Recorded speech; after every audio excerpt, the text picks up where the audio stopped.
I grew up in a pretty normal home as far as Canadian homes go, and my mom always had kind of a spiritual awareness.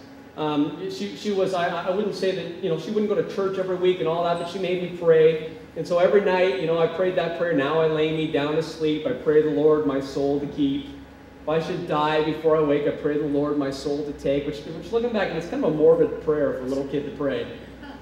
But I would pray that prayer every single night. And even into my teen years, I would pray that prayer. Now I lay me down to sleep. I pray the Lord my soul to keep.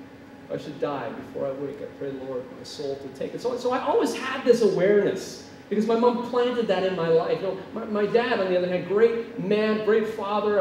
I always cared for, but he didn't know the Lord. And so there was a bit of a different kind of dynamic there. And so we didn't go to church as a family. We didn't really talk about it at the dinner table. We didn't really do any of that stuff. But I always had this awareness, this consciousness of the existence of God.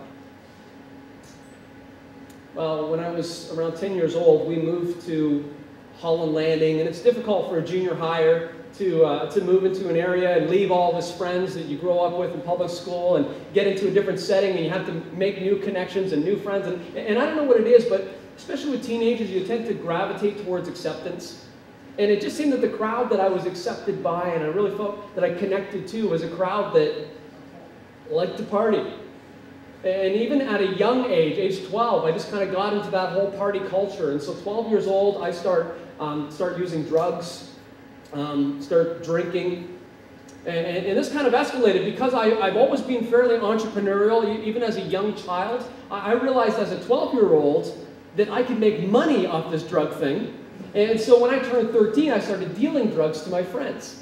It's not, a little bit of a business going on there. I'm not trying to encourage anyone if you're making any, career choices, but that's kind of what I was doing. And so here I am, 13 years old, dealing drugs, and this kind of just escalated and got worse and worse and worse. So age 14, going into high school, I just tried whatever I could get my hands on.